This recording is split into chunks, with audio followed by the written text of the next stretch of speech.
Alrighty, welcome to Manga Market episode 3. Today I want to see if I can draw some of the parallels between the American comic book market with the Japanese manga market. There should be maybe some valuable things from history that we can look at. So presently manga is seeing unprecedented growth in 2026. Dollar sales are up 4.6% for just manga in the United States, and unit sales for manga are up 8.1%. The collector base is growing. This is a rehash from last video if you haven't seen it yet, but there are some major manga sales that have made headlines everywhere on social media. Firstly, with Logan Paul purchasing two $500,000 manga books, looking at Dragon Ball on the left and One Piece on the right. And then secondly, Jeremy Padawar, a CEO and collector of Jazzwares, bought those three volume tankobons for $275,000, which is crazy, as well as a auction from Heritage Auctions for the first Godzilla manga, which went for $125,000. So manga sees some really big sales. In 2026, Beckett expanded grading services from just manga volumes, the small format books, to the original magazine-sized manga, which are called Zashi. And prior to that, they've only started launching normal mangas in 2024. Now, what I thought was surprising was that CGC, the original comics grading guarantee company, didn't launch until the year 2000, which is crazy because American comic book collectors have been really collecting and dealing and doing traditional comic book shows since as early as the 50s, if I remember correctly. And, comic books in America have been a thing since the late 30s. So to see that it took them 70 years, this is kind of on track with it. It took about 70 years for manga to get its grading company. Now this is interesting. The prices on American comics shot up around the 2000s, and we're kind of seeing the same thing now with prices in Japanese manga starting to shoot up now, about the same time period after. It's on a 30 to 40 year delay.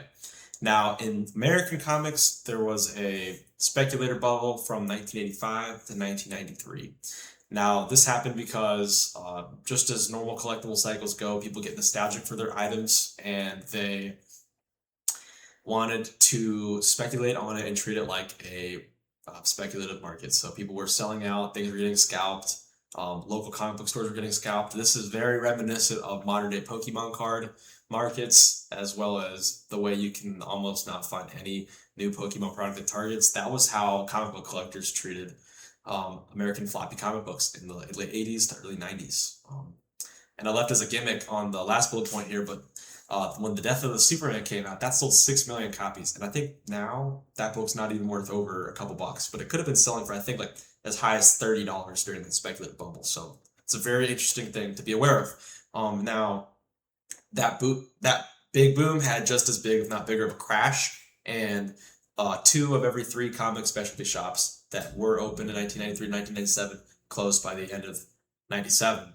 And Marvel actually went bankrupt in 1996.